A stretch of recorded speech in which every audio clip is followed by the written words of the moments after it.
দেখো রেকর্ডিং এর মেসেজ গেছে আর স্ক্রিন শেয়ার আছে। হ্যাঁ ম্যাম।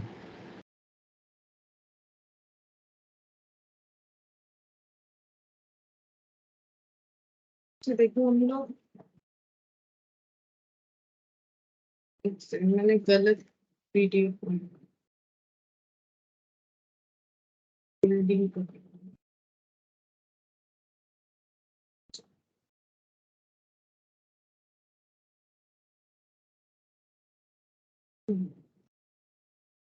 तो देखो हम लोग लास्ट दिन इलास्ट्रेशन 8 जो है ये कर रहे थे, dividend paid out of pre acquisition profit and goodwill of subsidiary company. ठीक है, तो ये हम लोग का कंप्लीट नहीं हुआ था, तो ये आज हम लोग कंप्लीट कर लेंगे। देखो कैसे कैलकुलेशन होगा, हम एक बार फिर से इसे स्टार्ट करते हैं इस क्वेश्चन को। ठीक है, तो यहाँ पर क्या बोला था, देखो यहाँ पर बोला है कि from the following balance sheet of holding company and its subsidiary company on 31st March 2022 prepare consolidated balance sheet. Share capital 15 lakh, 6 lakh, share of 10 each, general reserve 2 lakh 40, 1 lakh 80, PL account 2 lakh 70, 2 lakh 10, sundry creditor 1 lakh 50, 1 lakh 20,000, outstanding expenses 60,000, 30,000. अच्छा, goodwill 90-30, machine stock debtor, ये सब बोला हुआ है, cash and bank और investment. अच्छा, यहाँ पर बोला है when control was acquired S limited had rupees 1,20,000 in general reserve. मतलब जब कंट्रोल लिया गया तो एस लिमिटेड जो है, एस लिमिटेड जो है मतलब जो सब्सिडियरी कंपनी है उसका जनरल रिजर्व था इस डेट पे। अब एक्वायरिंग डेट नहीं है तो बिगिनिंग डेट ही एक्वायरिंग डेट हो जाएगा। जनरल रिजर्व है 1,20,000 एंड 90,000 इन पीएल, 90,000 पीएल है। और यहाँ पर सब्सिडियरी कंपनी का अगर हम लोग जनरल रिजर्व और पीएल को चेक करें 1,80,000 और 2,10,000 हुआ है, 1,80,000 और 2,10,000, इसका मतलब ड्यूरिंग द ईयर 60,000 और 1,20,000 जो है जनरेट किया गया है प्रॉफिट और जनरल रिजर्व। ठीक है, फिर बोल रहा है H Limited had received 48,000 as dividend from S Limited। जब सब्सिडियरी कंपनी डिविडेंड डिस्ट्रीब्यूट किया था तो फिर इनको भी मिला होगा क्योंकि ये भी शेयर होल्डर है, तो 48,000 का जो है डिविडेंड मिला है। ठीक है, which was credited to profit and loss account. तो ये क्रेडिट भी होना चाहिए प्रॉफिट एंड लॉस अकाउंट में अगर डिविडेंड मिला है। ये देखो हम लोगों ने लिखा था कि अगर हम लोगों का एंट्री सही बना हुआ है, ठीक है, if wrong entry of adding dividend from subsidiary company to holding company's PL is done, then we have to pass rectification entry। But यहाँ पर तो सही एंट्री किया हुआ है। ठीक है, यहाँ पर क्या होना चाहिए, होल्डिंग कंपनी के पीएल में जाना चाहिए, तो पीएल में रिकॉर्डेड है। ठीक है, अच्छा इसके बाद क्या बोल रहा है यहाँ पर कि इनमें कुछ म्यूचुअल ट्रांजैक्शंस भी हुए हैं। ठीक है, debtor of H limited, H limited का जो डेटर है, ठीक है, उसमें 60,000 ड्यू फ्रॉम एस लिमिटेड। मतलब एच लिमिटेड का जो डेटर दिख रहा है, ये देखो एच लिमिटेड का जो डेटर दिख रहा है, दिखाते हैं,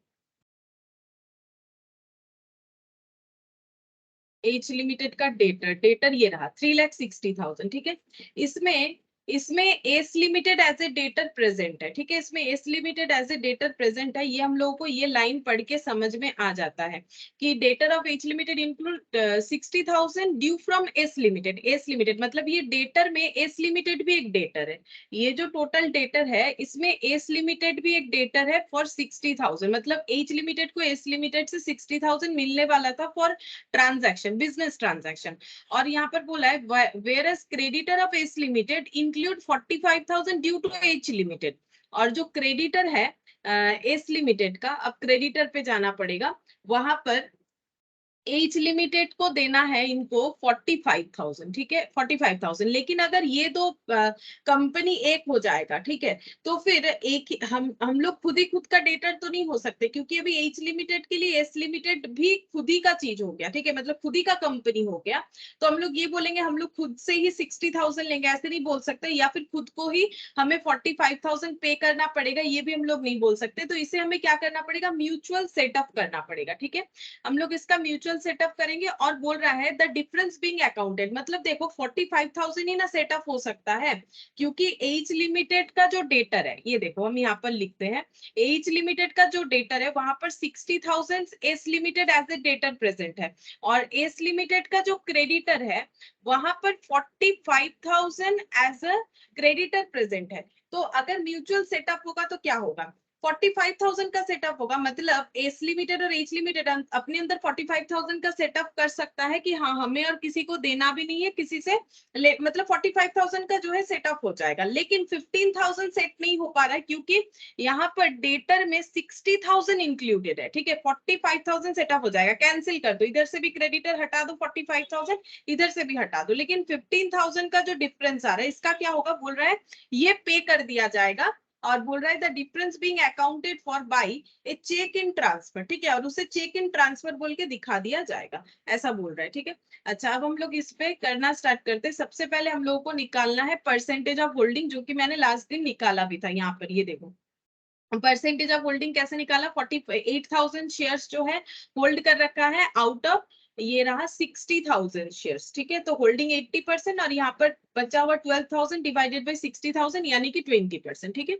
अब हम लोग यहाँ पर जो है कैलकुलेशन करेंगे रिजर्व प्रॉफिट का, तो इसको ना थोड़ा सा हम हटा देते, ये पूरा ही इसको हटा देते, ठीक है। यहाँ पर हम लोग अलग से करेंगे, देखो यहाँ पर अलग से करेंगे कैसे कैलकुलेशन होगा। तो सबसे पहले नॉर्मली जैसे हम लोग करते हैं वैसे ही करेंगे, लेकिन यहाँ पर डिविडेंड वगैरह पे हुआ है तो उसका भी कैलकुलेशन होना चाहिए। चलो ठीक है, देखते हैं कैसे करके होगा। सबसे पहले हम लोग यहाँ पे लिखेंगे, ऐसे करके करेंगे, इक्विटी शेयर कैपिटल, ये रहा होल्डिंग और minority interest,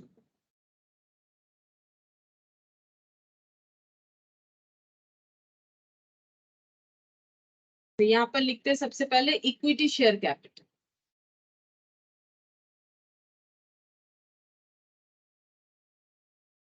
equity share capital 80% और 20% के हिसाब से 6 लाख का, तो यहाँ पर 6 लाख, इसका 80% और 20%,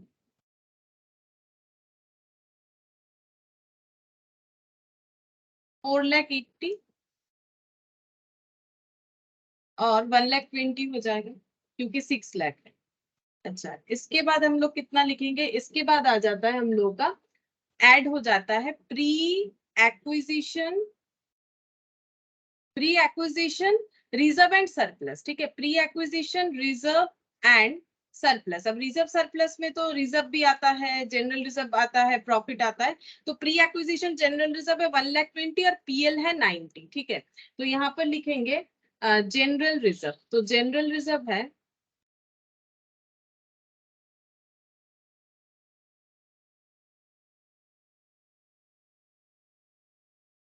1,20,000, ठीक है, 1,20,000 है। और प्री एक्विजिशन पीएल है profit and loss, profit and loss कितना है, ये है देखो 90,000, ठीक है, 90,000 प्रॉफिट एंड लॉस है।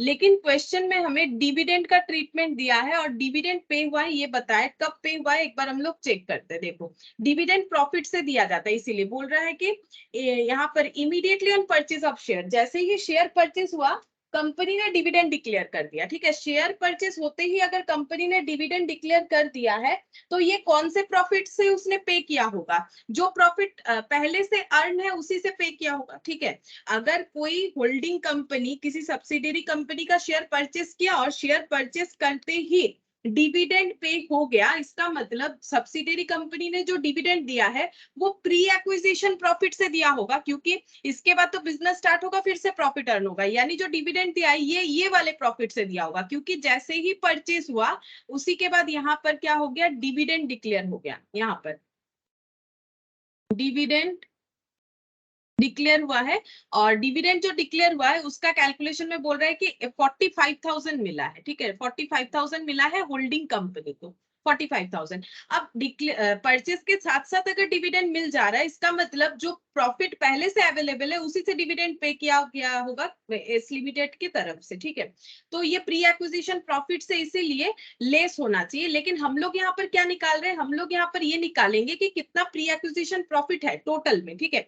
तो ये 45,000 जो डिविडेंड है ये तो सिर्फ होल्डिंग कंपनी के लिए है, लेकिन ये एस लिमिटेड जो है, क्या इसने सिर्फ अपने होल्डिंग कंपनी को डिविडेंड दिया होगा? नहीं, इसने अपने सारे शेयर होल्डर को डिविडेंड दिया होगा। ठीक है, शेयर होल्डर को ऐसे मतलब जितने शेयर होल्डर होते हैं सभी को डिविडेंड देना पड़ता है, ऐसा तो नहीं है सिर्फ होल्डिंग को ही मिलेगा। इसका मतलब 6 लाख शेयर कैपिटल के ऊपर डिविडेंड दिया गया होगा। तो हम लोग को क्या करना पड़ेगा, यहाँ से डिविडेंड का अमाउंट को लेस करना पड़ेगा, ताकि हमें पता चले कि डिविडेंड पे करने के बाद प्री एक्विजिशन प्रॉफिट में कितना अमाउंट बचा हुआ है। ठीक है, और ये कैसे पता चला प्री एक्विजिशन प्रॉफिट से दे रहे, क्वेश्चन में ही बताया है कि डिविडेंड पे हो गया जैसे ही शेयर परचेज हुआ, तो प्री एक्विजिशन प्रॉफिट से डिविडेंड दिया गया होगा। तो डिविडेंड पेड, तो डिविडेंड पेड हुआ है तो ये पूरा का पूरा प्रॉफिट कम हुआ होगा। अब डिविडेंड पे कितना किया जा सकता है? अब देखो, इनके पास 48,000 शेयर्स है और इन्हें 48,000 डिविडेंड दिया गया है। ठीक है, तो इसका मतलब पर शेयर पे 1 रुपीज करके 48,000 डिविडेंड दिया गया है 48,000 शेयर्स के लिए। ठीक है, तो 60,000 शेयर्स के लिए कितना डिविडेंड दिया जाएगा? 60,000 शेयर्स के लिए ये हो गया रुपीस, 48,000 हो गया शेयर्स, ये भी हो गया शेयर। 60,000 क्यों? क्योंकि सब्सिडियरी कंपनी का टोटल नंबर ऑफ शेयर्स कितना बन रहा है? 60,000। ठीक है, तो इसका मतलब 60,000 रुपीज का टोटल डिविडेंड पे करना पड़ा, और वो भी profit and loss pre acquisition PL से। ठीक है, तो यहाँ पर बचेगा कितना? 30,000। ठीक है, तो pre acquisition reserve surplus total बन जाता है 1,50,000। ये कैलकुलेशन करना पड़ेगा इस तरह से। ठीक है, हम एक बार फिर से देखो कैलकुलेशन बताते हैं। हम लोग को क्या कैलकुलेट करना पड़ता है?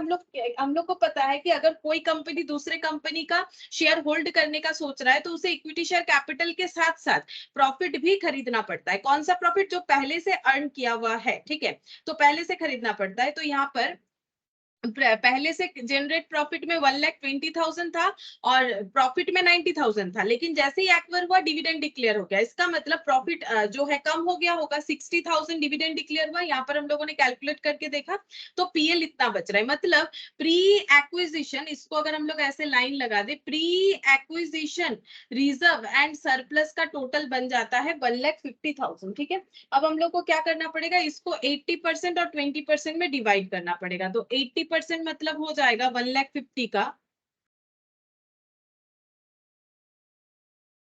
80%, 1,20,000, और ये हो जाएगा 30,000।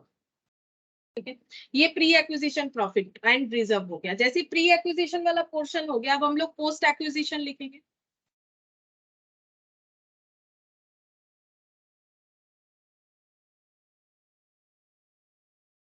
Post acquisition reserve and surplus, इसमें क्या आ जाएगा? Post acquisition reserve and surplus में आ जाएगा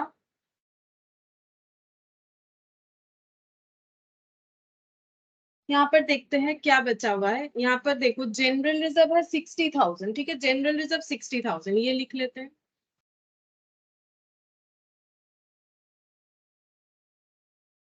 जनरल रिजर्व कैसे पता चला? 60,000 एंड में बना था 1,80,000, स्टार्टिंग में था 1,20,000। ठीक है, एंड में बना 1,80,000, स्टार्टिंग में था 1,20,000, तो ड्यूरिंग द ईयर 60,000 बना होगा। ठीक है, अच्छा इसके बाद पीएल का भी चेक करेंगे, प्रॉफिट एंड लॉस। ठीक है, प्रॉफिट एंड लॉस का कैसे चेक करेंगे? कितना था? 90,000 था। अच्छा पहले लिखते हैं 90,000,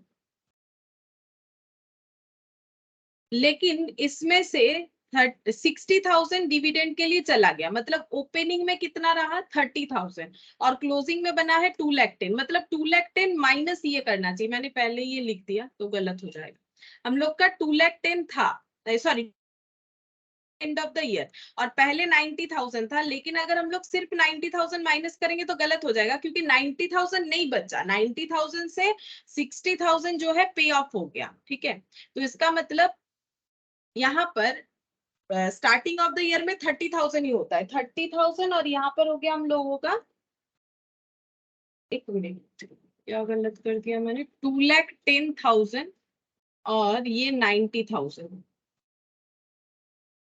2,10,000 माइनस 90,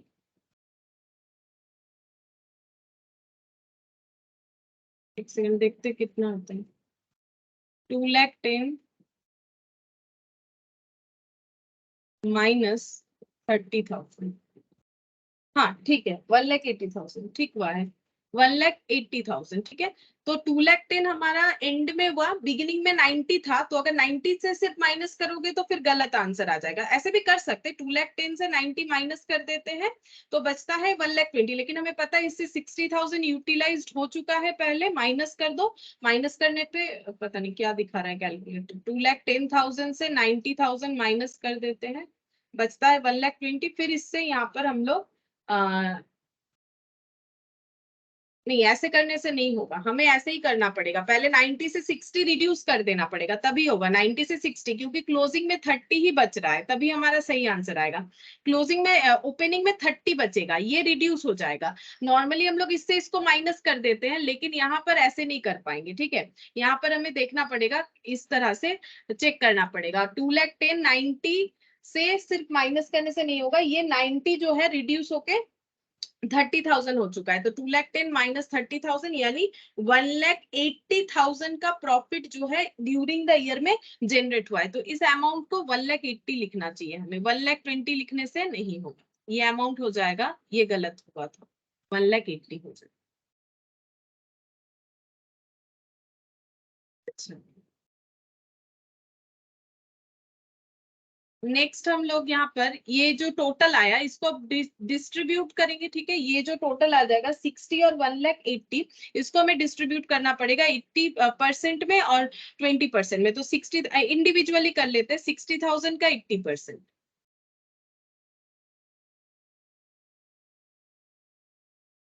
48,000 और 20% 12,000। अच्छा, 1,80,000 इंटू 80%,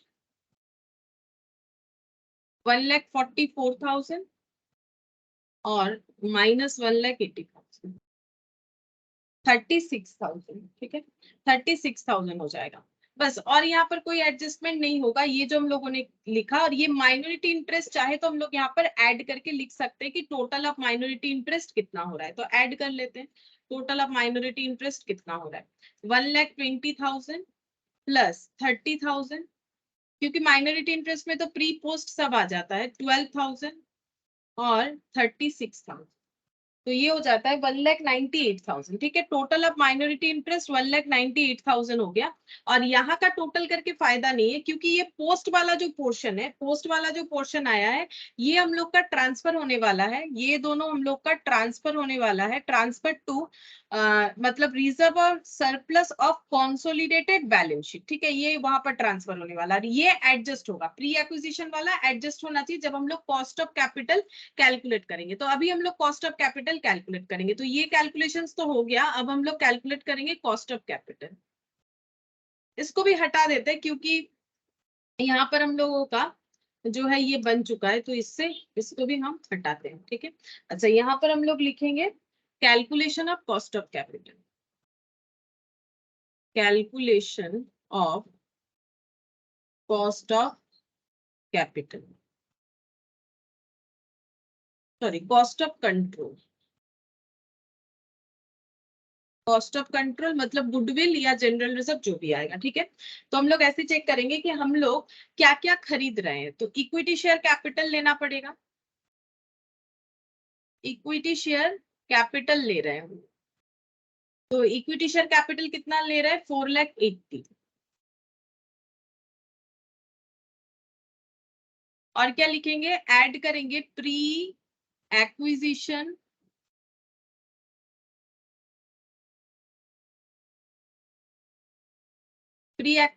रिजर्व एंड सरप्लस, ये वाला 1,20,000,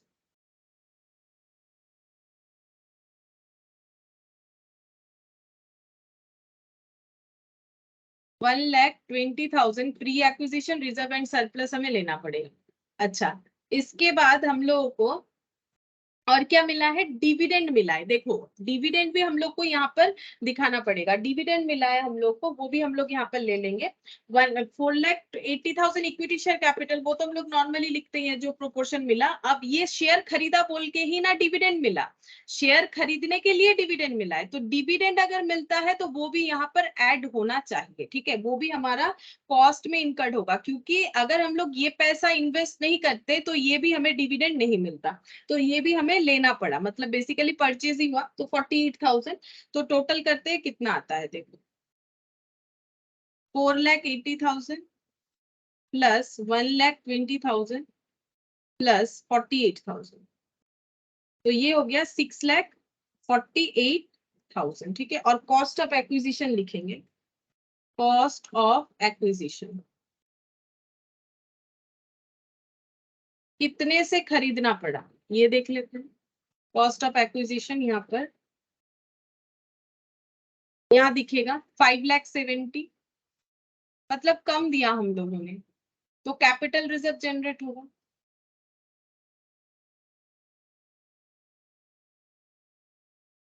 78,000, ये हो गया capital reserve,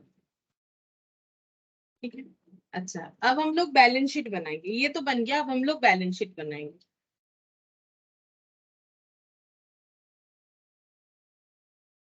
balance sheet, consolidated balance sheet,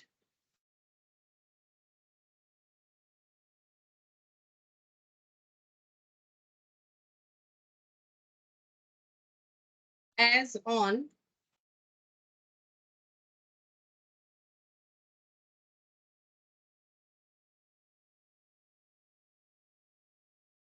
first of April 2022।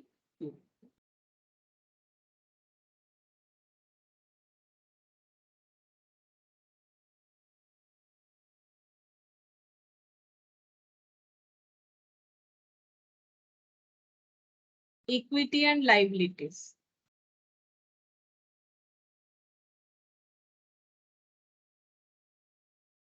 Equity and liabilities, shareholders fund,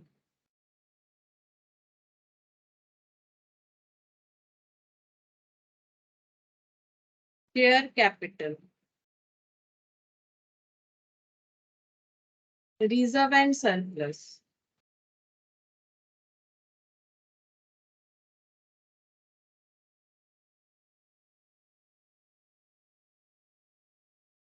minority interest आएगा नॉन करेंट लाइबिलिटी में, non current liability, minority interest,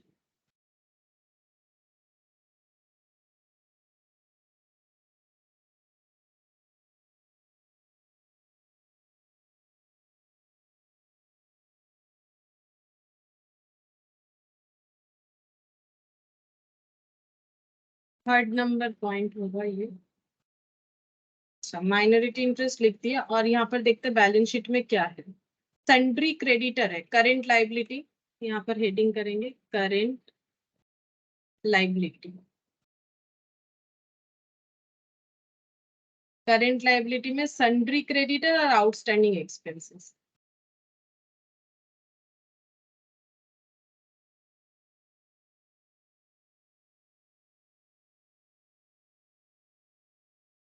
outstanding expenses, ये हो गया फोर्थ नंबर, ये हो गया फिफ्थ नंबर। अच्छा इसके बाद करेंट लाइबिलिटी ये कंप्लीट हो जाता है लाइबिलिटी साइड। अब हम लोग एसेट साइड को ड्रॉ करेंगे। एसेट्स, एसेट्स में सबसे पहले आता है फिक्स्ड एसेट्स। फिक्स एसेट्स में देखते हैं क्या है, पहले से इनका गुडविल है, तो इनटेंजिबल टेंजिबल इंटेंजिबल दोनों ही जाएगा, मशीन्स भी है, तो टेंजिबल एसेट्स और इनटेंजिबल एसेट।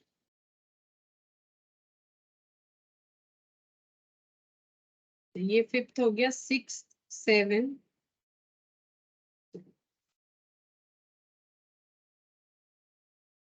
फिक्स्ड एसेट के बाद करेंट एसेट। अच्छा, करेंट एसेट में आ जाएगा हम लोग का स्टॉक डेटर।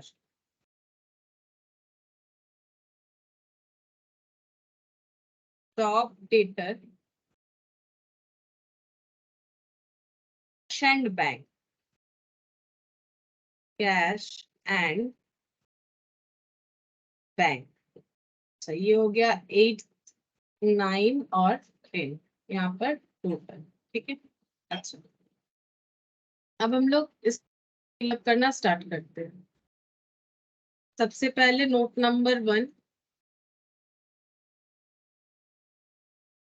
Share capital. तो यहाँ पर हम लोग सिर्फ और सिर्फ होल्डिंग कंपनी का लिखते हैं। तो होल्डिंग कंपनी का शेयर कैपिटल देखते हैं और लिखना स्टार्ट करते हैं। जैसे कि 15 लाख, तो 10 ईच करके, तो यहाँ पर हो जाएगा 10 डिवाइड करेंगे तो 15 और 4 जीरो,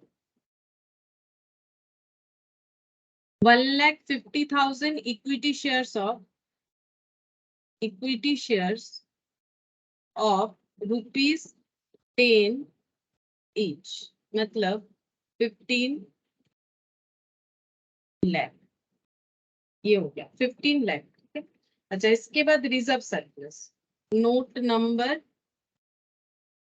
2, रिजर्व एंड सरप्लस। तो रिजर्व सरप्लस में होल्डिंग का पहले लिखेंगे। होल्डिंग का reserve, general reserve 2,40,000।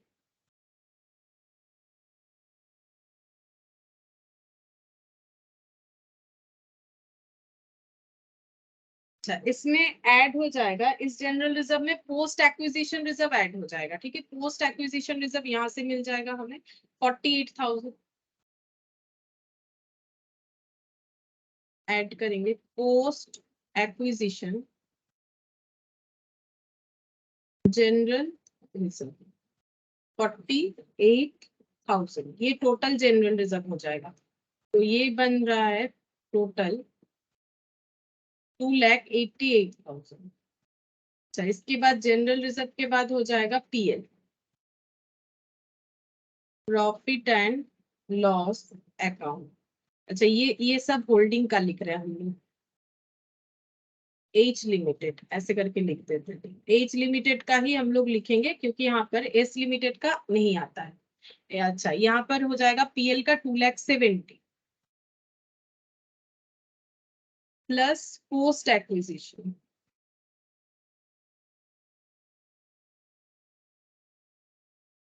Post acquisition PL check करते हैं, पोस्ट एक्विजिशन पीएल कितना बना है? 1,44,000।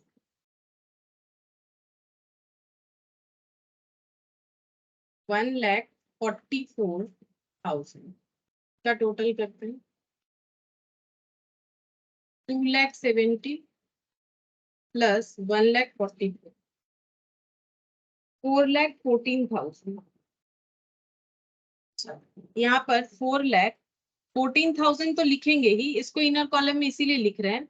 अब यहाँ से लेस भी करके दिखाएंगे। ये जो हम लोगों का रिजर्व है, इसमें से हम लोग का क्या हो जाएगा, लेस करना पड़ेगा जो डिविडेंड जो है मिला है और इंडिविजुअली, मतलब होल्डिंग कंपनी को। ठीक है, तो डिविडेंड रिसिप्ट, डिविडेंड रिसिप्ट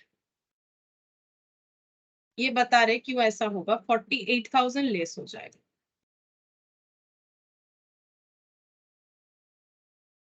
3,66,000। ठीक है, 3,66,000 ये इसीलिए लेस हो जाएगा क्योंकि देखो, जब हम लोग कॉस्ट ऑफ कंट्रोल कैलकुलेट कर रहे हैं तो यहाँ पर हम लोगों ने डिविडेंड के कॉस्ट को भी मतलब कॉस्ट ऑफ कंट्रोल में ऐड किया है। अब अगर हम लोग डिविडेंड यहाँ पर ऐड कर रहे हैं तो फिर यहाँ पर भी हम लोग अगर उसको एक्सक्लूड नहीं करेंगे तो दो जगह पे आ जाएगा। पहला बात ये, ठीक है। दूसरा, यहाँ पर देखो, जब हम लोग ये पीएल का अमाउंट लिख रहे हैं जो कि 2,70,000 है प्री एक्विजिशन, देखो प्री एक्विजिशन का जब हम लोगों ने लिखा, कहाँ गया ये तो इसका था, होल्डिंग कंपनी का था, अपने बुक्स ऑफ अकाउंट्स पे 2,70,000। ठीक है। अच्छा, यहाँ पर हम लोग पोस्ट एक्विजिशन पीएल को ऐड कर रहे हैं 1,44,000, मतलब ये सब्सिडियरी कंपनी का है। 1,44,000 सब्सिडियरी कंपनी का है। यहाँ से टोटल डिविडेंड लेस किया गया है ऑब्वियसली यहाँ पर टोटल डिविडेंड लेस किया गया है, मतलब ये जो पीएल पोस्ट एक्विजिशन पीएल निकाला गया है ना, तो यहाँ से पूरा डिविडेंड का अमाउंट लेस कर दिया गया है। लेकिन हम लोग क्योंकि यहाँ पर कॉस्ट ऑफ कंट्रोल ऐड करने के टाइम, यहाँ पर कॉस्ट ऑफ कंट्रोल कैलकुलेट करने के टाइम पे यहाँ पर डिविडेंड को ऐड कर रहे हैं, इसका कॉस्ट को इनकट कर रहे हैं, तो यहाँ पर हम लोग का कैपिटल रिजर्व आ रहा है। कैपिटल रिजर्व है, गुडविल है, बात वो नहीं है। बात ये है कि हम लोग का कितने का एसेट हम लोगों ने खरीदा, कितना पे किया, ठीक है, हम लोगों ने कितने का चीज खरीदा, कितना पे किया, तो ये 48,000 यहाँ पर ऑलरेडी हम लोग इंक्लूड करके कॉस्ट ऑफ एक्विजिशन से एडजस्ट कर रहे हैं, ठीक है। तो इसीलिए हम लोग को क्या करना पड़ेगा, यहाँ से ये वाला अमाउंट को लेस करना पड़ेगा, क्योंकि वहां पर तो हम लोग ऐड करके दिखा रहे हैं, वो तो हम लोग अपना कॉस्ट में इनकट करके दिखा रहे हैं कि हम लोग 48,000 का जो है डिविडेंड हमें खरीदना पड़ा, ठीक है, क्योंकि 4,80,000 का शेयर हम लोग लिए थे, तभी तो इसी शेयर्स पे डिविडेंड मिला। तो बेसिकली डिविडेंड तो फ्री में नहीं मिला, ये खर्चा किए इसीलिए मिला। तो इसको जब हम लोग एडजस्ट करके कैपिटल रिजर्व बना रहे हैं, तो फिर हम लोग यहाँ पर इसको यहाँ पर अलग से इसको लेस करके दिखाएंगे। 48,000 का यहाँ पर हम लोग का डिविडेंड रिसिप्ट जो है ये लेस हो जाएगा। इससे हमें ये पता चलेगा कि एक्चुअली, और वैसे भी देखो अभी होल्डिंग और सब्सिडियरी एक ही कंपनी हो गया है, तो डिविडेंड रिसिप्ट अब इसका जो है यहाँ पर ऐड करके रखने का कोई जरूरत नहीं है। 4,14,000 जो है ये पोस्ट एक्विजिशन आ रहा है, मतलब इनका ये किसका है, ये होल्डिंग का था, ठीक है, ये होल्डिंग का पहले से 2,70,000 का प्रॉफिट था, ठीक है। और सब्सिडियरी का जो मतलब होल्ड करने के बाद का जो प्रॉफिट जनरेट हुआ, ये भी होल्डिंग का पोर्शन है। तो होल्डिंग ने जब सब्सिडियरी को खरीद लिया, मतलब सब्सिडियरी को होल्ड किया, तब उसका प्रॉफिट उसके बाद जनरेट हुआ 1,44,000। ये होल्डिंग का अपना बिजनेस का प्रॉफिट, ये सब्सिडियरी के साथ जुड़ने के बाद 1,44,000 प्रॉफिट अर्न हुआ, ठीक है। मतलब इसमें होल्डिंग का पोर्शन 1,44,000 है, हुआ है इससे ज्यादा, ये तो 80% ही हमें दिखा रहा है, और ये 100% होल्डिंग अपना दिखा रहा है। सब्सिडियरी में 80% का प्रॉफिट इसका है, ठीक है। अब अपने ही प्रॉफिट से अपने आप को डिविडेंड देगा, और वैसे भी ये लेस इसीलिए कर रहा है क्योंकि ये प्रॉफिट जो डिविडेंड दिया जा रहा है वो प्री एक्विजिशन प्रॉफिट से दिया गया है, ठीक है। तो यहाँ पर हम लोगों को डिविडेंड को लेस कर देना चाहिए, तो डिविडेंड हम लोगों ने लेस कर दिया, तो यहाँ पर आ रहा है 3,66,000, ठीक है, तो ये हो गया। अच्छा, अब और एक पॉइंट है, अगर हम लोग का क्वेश्चन के अंदर ही बैलेंस शीट में गुडविल दिया हुआ रहेगा, तो हम लोग कैपिटल रिजर्व को गुडविल के साथ एडजस्ट करेंगे, ठीक है। ऐसा हम लोगों का इसके पहले एक भी क्वेश्चन नहीं था। अगर हम लोग का बैलेंस शीट में ऑलरेडी गुडविल रहेगा, तो जो भी यहाँ पर आएगा उसके साथ, अगर गुडविल आता तो तीनों गुडविल ऐड हो जाता, उसमें कोई प्रॉब्लम नहीं है। नॉर्मली हम लोग कैपिटल रिजर्व को क्या करते हैं, लाइबिलिटी साइड लिखते हैं। अभी हम लोग क्या करेंगे, कैपिटल रिजर्व को ये गुडविल से हम लोग एडजस्ट कर देंगे, ठीक है। मतलब कैपिटल रिजर्व को हम लोग रिजर्व सरप्लस के साइड में अभी नहीं दिखाएंगे। अब ये तभी करना पड़ता है जब हम लोगों का गुडविल जो है अलग से बैलेंस शीट में दिया हुआ रहता है, तब उसे नेट करके लिखना पड़ता है। 2,88,000, तो ये टोटल हो जाता है 6,54,000, 6,54,000, ठीक है। अच्छा, नोट नंबर 3,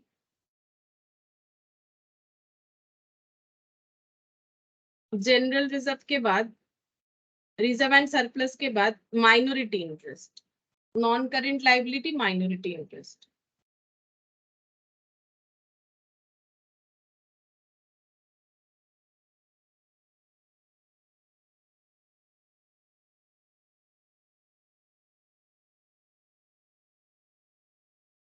माइनॉरिटी इंटरेस्ट ये हम लोग का यहाँ से कैलकुलेट हो रखा है, तो हम लोग ये वर्किंग नोट नंबर 1 से लिख सकते हैं, ठीक है। इसका नाम दे देते हैं working note number 1।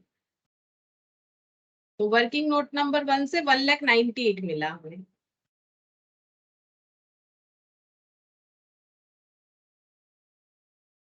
1,98,000।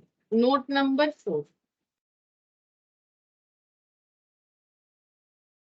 Sundry creditor,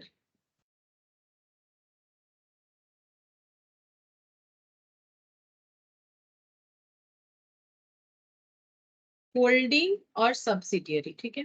तो सन्ड्री क्रेडिटर, होल्डिंग, और यहाँ पर एच और एस लिमिटेड क्रेडिटर का 1,50,000, 1,20,000।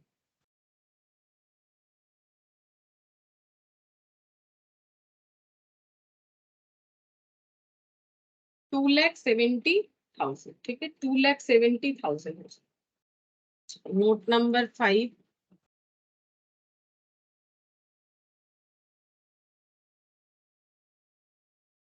Outstanding expenses,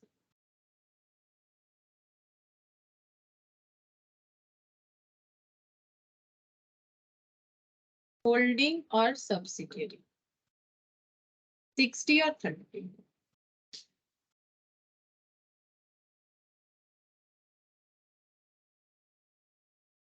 90,000। नोट नंबर 5 हो गया। अच्छा, अब नेक्स्ट हम लोग देखते हैं fixed asset, note number 6, tangible.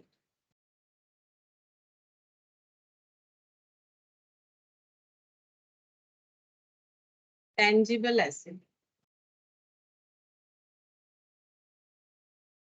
Tangible asset में मशीन 9 लाख और 4,50,000।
হ্যালো, আওয়াজ আসছে?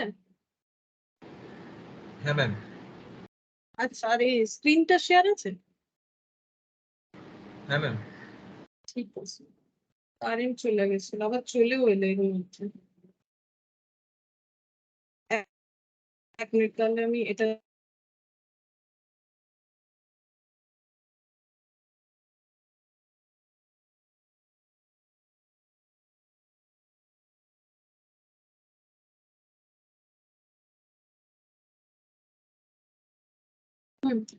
ঠিক আছে, স্টার্ট করি।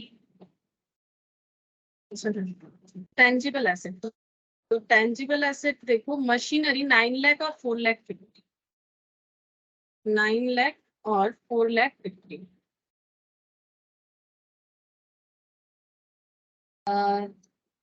13,50,000 हो जा रहा है, ठीक है, 13,50,000।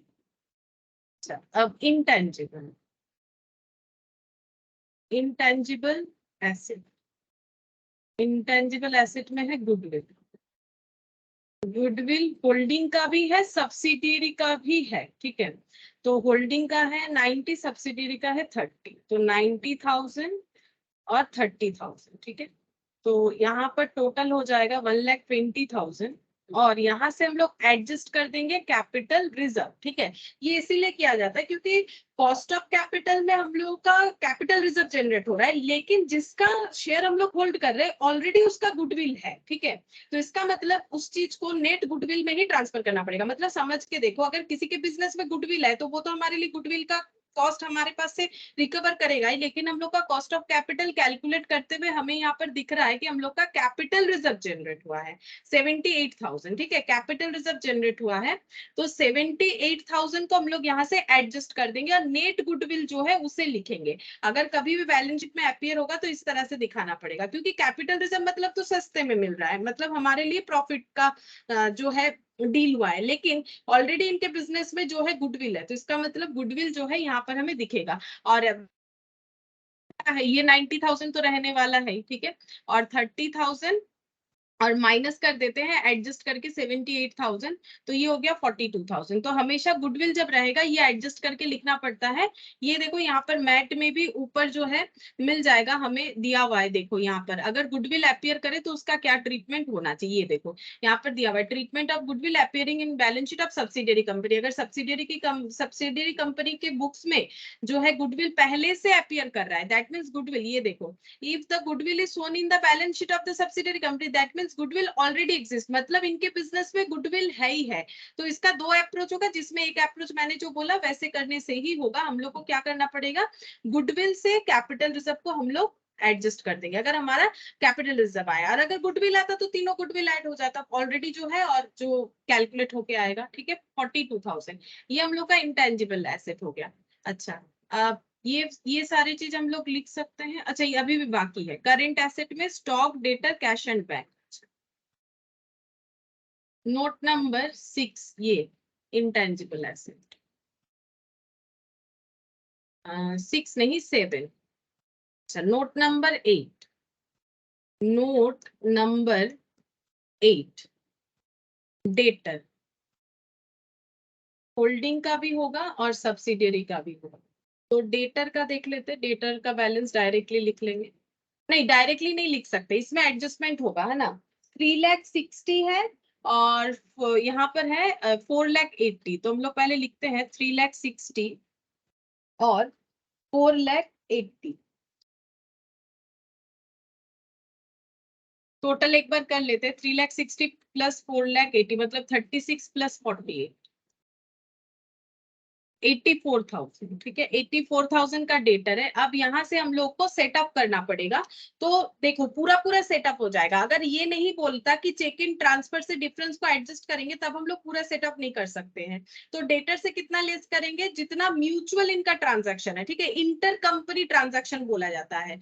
तो यहाँ पर debtor, debtor of H limited, H limited का जो डेटर है उसमें 60,000 इंक्लूडेड है, S limited as a debtor, तो हम लोग वहां से ये म्यूचुअल इंटर कंपनी डेप्ट को लेस कर देंगे। तो यहाँ से लिखेंगे लेस इंटर कंपनी डेप्ट, इंटर कंपनी ट्रांजैक्शन, ठीक है, 60,000 हम लोग लेस कर देंगे, ठीक है। तो ये निकल के आ जाएगा, 60,000 लेस करने से कितना हो जाएगा,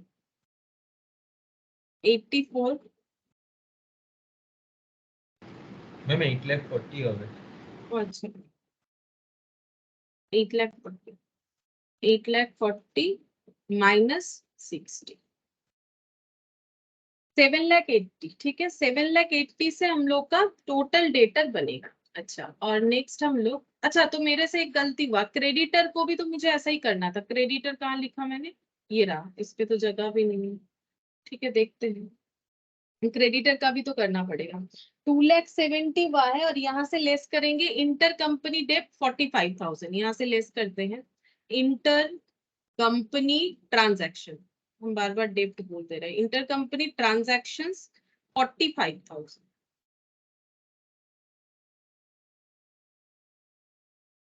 लेस करेंगे 270 45,000, ठीक है। यहाँ से 45, वहां से 60 हुआ, ऐसा मत सोचो, ठीक है। एक्चुअली दोनों साइड से ही जो लोअर वैल्यू होता है वही सेटअप होता है, लेकिन क्वेश्चन में हमें बोला है कि जो डिफरेंस होगा वो बोल रहा है कि चेक ट्रांसफर के थ्रू से पेमेंट करके कैंसिल कर दिया जाएगा। मतलब बेसिकली इनमें कोई डेटर क्रेडिटर वाला जो भी रिलेशन था ये दोनों में, ईच और एस लिमिटेड में, वो कैंसिल आउट कर देना है। तो पूरा पूरा कैंसिल आउट करेंगे, क्योंकि बाकी जो है वो एडजस्ट कर दिया कि ये बोला गया है, ठीक है। अच्छा, अब इसके बाद कौन सा आएगा, डेटर के बाद हम लोग का आ जाएगा स्टॉक। स्टॉक आ जाएगा, स्टॉक मैंने लिखा है नहीं। अच्छा, नोट नंबर 9 स्टॉक।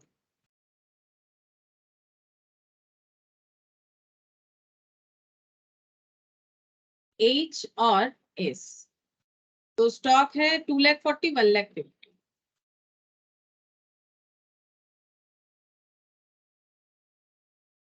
3,09,000।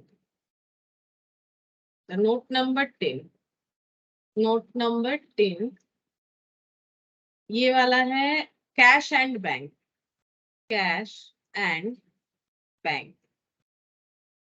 एक्चुअली इसका नाम होना चाहिए cash and cash equivalent, cash and cash equivalent, balance sheet में ये हेडिंग होता है कैश एंड कैश इक्विवेलेंट। इसमें आएगा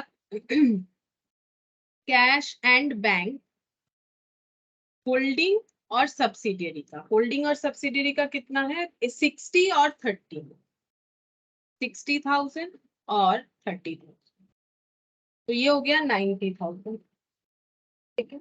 अच्छा, और क्या आ जाएगा, cheque in transfer, cheque in transit, ठीक है। इन ट्रांजिट मतलब चेक पे करके, जो चेक इन ट्रांजिट है, मतलब अगर चेक इन ट्रांजिट नहीं होता, देखो यहाँ पर बोला है चेक इन ट्रांजिट, ये देखो भाई, ये चेक इन ट्रांसफर या चेक इन ट्रांसफर मतलब फ्यूचर में चेक ट्रांसफर करके वो एडजस्ट कर दिया जाएगा। चेक पेड नहीं बोल रहा है, अगर पे होता तो यहाँ पर ये बैंक में ही ऐड हो जाता, ठीक है। तो चेक इन ट्रांसफर ट्रांजिट बोला है, तो इसको हम लोग अलग से दिखा देते हैं।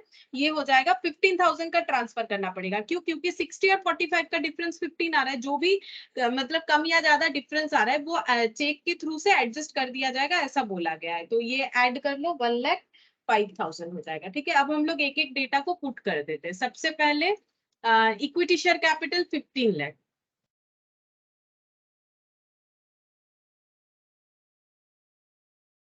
अच्छा, रिजर्व एंड सरप्लस 6,54,000 और ये 1,98,000, 6,54,000,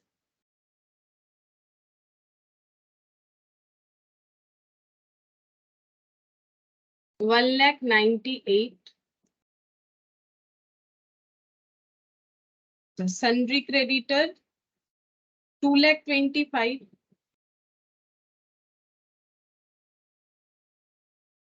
और आउटस्टैंडिंग एक्सपेंसेस 90,000। तो पहले इसको ऐड करके देख लेते हैं कितना आ रहा है। 2,25,000 है लिखा हुआ, plus 90,000 plus 198 plus 6,54,000 plus 15 lakh, 26,67,000।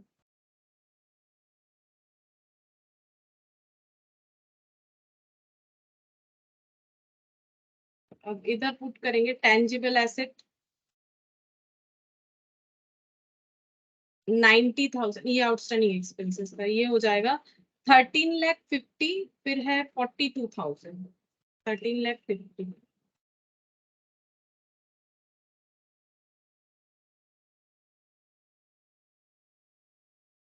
42,000। Stock, stock पहले लिखा हुआ था मैंने, पता नहीं पहले क्यों डेटर बना ली, चलो कोई बात नहीं। 7,80,000, यहाँ पर 3,90,000 स्टॉक है, 3,90,000, तो नोट नंबर आगे पीछे हो गया, स्टॉक पहले लिखा हुआ था, नोट नंबर जो है इंटरचेंज करना पड़ेगा। ये 9th नंबर हो जाएगा, ये गलत हो गया, ये 8th नंबर हो जाएगा। अच्छा, फिर यहाँ पर ये वाला 7,80,000, 7,80,000 और ये 1,05,000, 7,80,000 और 1,05,000, 7,80,000 और 1,05,000 ऐड करते, चेक करते हैं टैली हो रहा है कि नहीं। 1350 -42 -390 -780 -1,05,000, हाँ टैली हो रहा है, मतलब 26,67,000 ये हम लोग का आंसर है। ठीक है, तो मेन जो भी क्वेश्चन था, ठीक है, ये हम लोगों ने कर लिया। इसके बाद ये यहाँ पर ये वाला चैप्टर में जो भी मेन क्वेश्चन था ये हम लोगों ने कर लिया। ये अब जो नया मैथ है इसमें है, जो पुराना स्टडी मैथ है उस पे ये सारी चीज मुझे लग रहा है शायद नहीं है। ठीक है, ये सब कुछ नहीं है, ये सब जो है पूरे चीजों को फिर से अलग से यहाँ पर एक समरी करके दिया है। ठीक है, कि कैसे करके कैलकुलेट किया जाता है। तो हम लोगों ने ये सारा चीज तो सीख लिया। हम लोग एक काम करते हैं, यहाँ पर कुछ क्वेश्चन है, ठीक है, एंड में ये वाला ट्राई करके देखते हैं होता है कि नहीं। ठीक है, जैसे हम लोग का आता है एग्जाम में यहाँ पर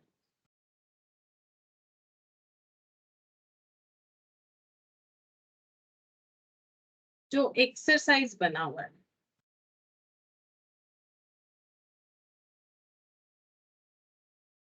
ये रहा, जैसे ये वाला पहला क्वेश्चन,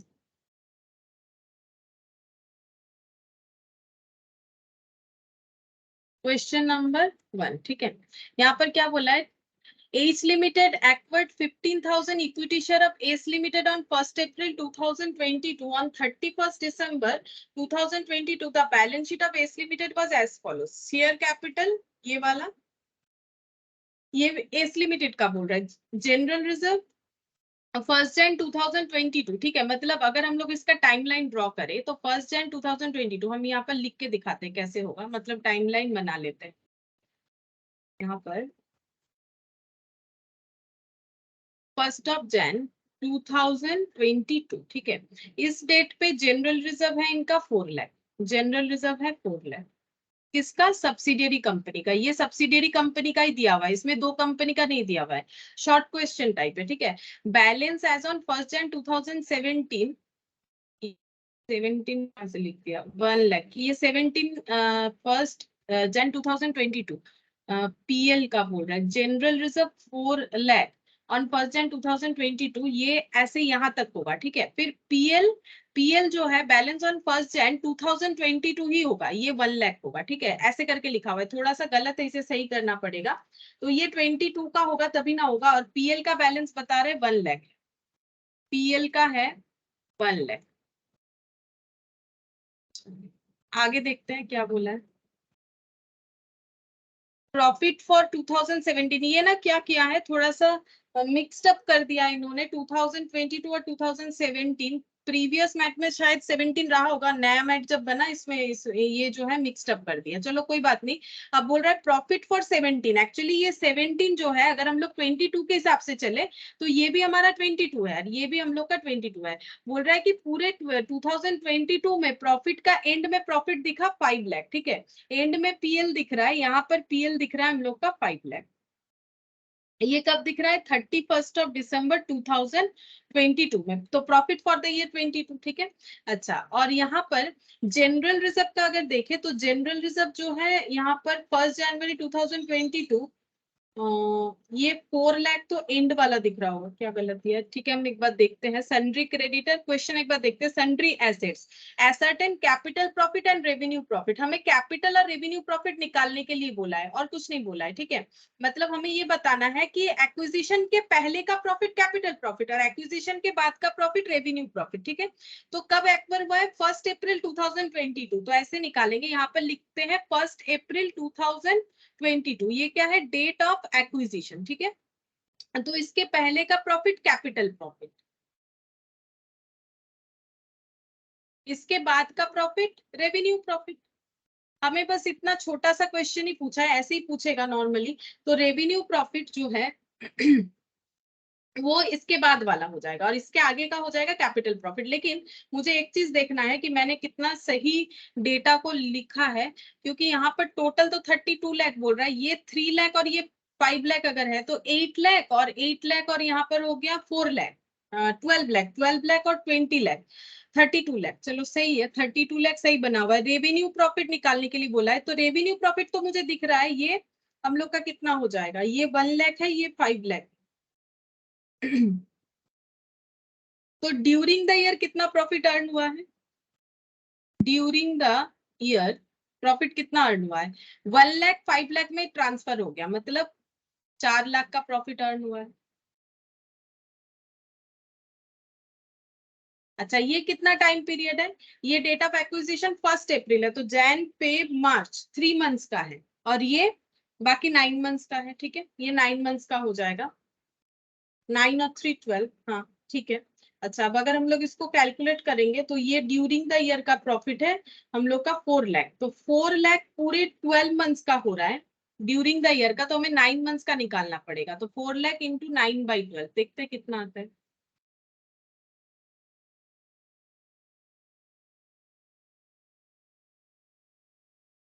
3 लाख आ रहा है। ठीक है, तो रेवेन्यू प्रॉफिट कितना हो जाएगा, यहाँ पर लिखते हैं, ये देखो रेवेन्यू प्रॉफिट, रेवेन्यू मतलब एक्वायर करने के बाद का प्रॉफिट, मतलब हमें यहाँ का निकालना पड़ेगा। ठीक है, तो पूरे साल भर में ये पूरे ईयर में कितना प्रॉफिट अर्न हुआ था, 4 लाख। ठीक है, इसमें से इनका कितना हिस्सा होगा, जो होल्डिंग कंपनी है, तो इन्होंने 3 मंथ्स बाद जो है, मतलब अकाउंट ईयर स्टार्ट होने के 3 मंथ्स बाद ज्वाइन किया, तो यहाँ पर ये इतना हो जाएगा 3 लाख, रेवेन्यू प्रॉफिट 3 लाख आ जाएगा। ठीक है, ऐसे करके कैलकुलेट करना पड़ेगा। चेक करते हैं रेवेन्यू प्रॉफिट का आंसर सही आया कि नहीं।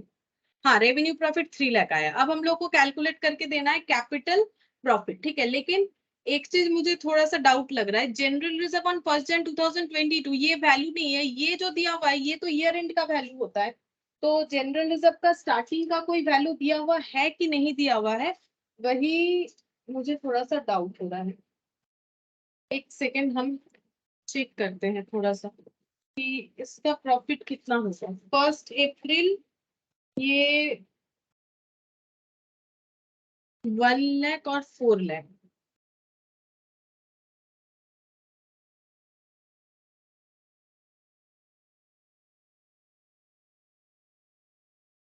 आंसर तो 6 लाख दिया है, मतलब ये जो प्रॉफिट है ये 4 लाख, मतलब 4 लाख और 1 लाख 5 लाख हो रहा है टोटल प्री एक्विजिशन प्रॉफिट। मतलब कैपिटल प्रॉफिट्स अगर देखें, रिजर्व मतलब रिजर्व एंड सरप्लस 5 लाख हो रहा है, 5 लाख स्टार्टिंग में है, फिर भी तो 5 लाख ही आ रहा है, 6 लाख तो नहीं आ रहा है। कैपिटल प्रॉफिट 6 लाख हो रहा है, 4 लाख यहाँ पर सन्ड्री क्रेडिटर ऐड करने पे बैलेंस शीट का आंसर्स भी तो सही आ रहा है। ये 6 लाख कैसे पॉसिबल है, क्योंकि 3 मंथ्स का प्रॉफिट खरीदना पड़ेगा, इसमें भी 3 मंथ्स का खरीदना पड़ेगा, ये 3 मंथ्स तक का प्री एक्विजिशन प्रॉफिट होगा, तो 4 लाख प्लस 1 लाख 3 लाख, और उसके बाद का भी तो होगा, वो भी तो एड ऑन होगा। हाँ, ये देखो ऐसे होगा, यहाँ पर प्री कैपिटल प्रॉफिट कैसे निकालेंगे, तो पहले स्टार्टिंग में ही कैपिटल प्रॉफिट था 4 लाख प्लस 1 लाख 5 लाख, यहाँ पर लिखते हैं, ये देखो कैपिटल प्रॉफिट, कैपिटल प्रॉफिट मतलब एक्वायर करने के पहले का, दो टाइप का है, जनरल रिजर्व है और पीएल है। ठीक है, कैपिटल प्रॉफिट कितना है, 4 लाख और 1 लाख, ये लिखेंगे।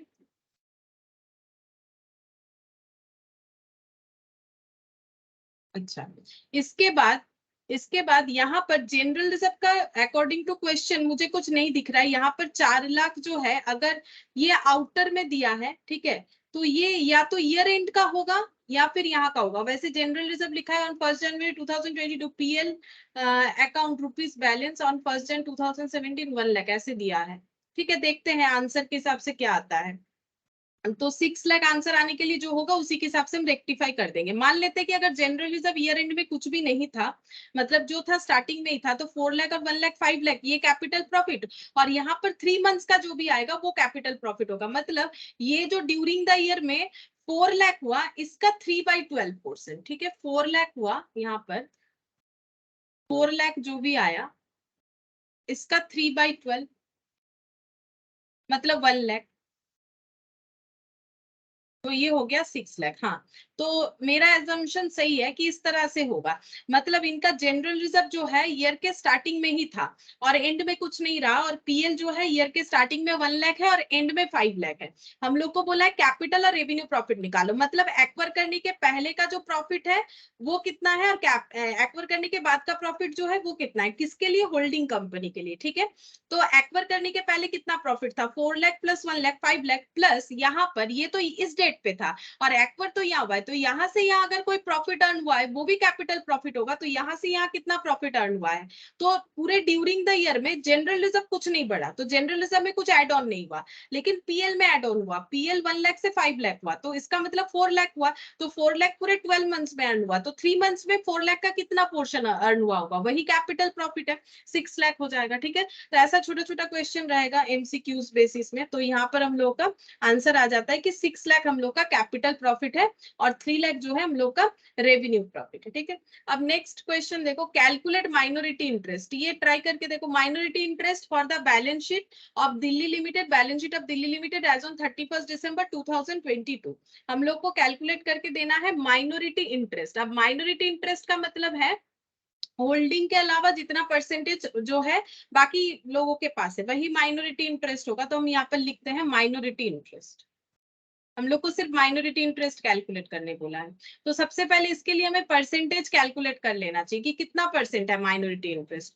तो कैसे पता चलेगा, यहाँ पर 80% होल्डिंग का है तो माइनॉरिटी इंटरेस्ट 20% हो जाएगा।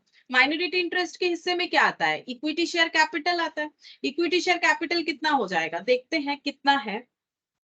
यहाँ पर इक्विटी शेयर कैपिटल है 42 लाख, 42 लाख का 20%, 42 लाख का 20%, चेक करते हैं कितना होता है।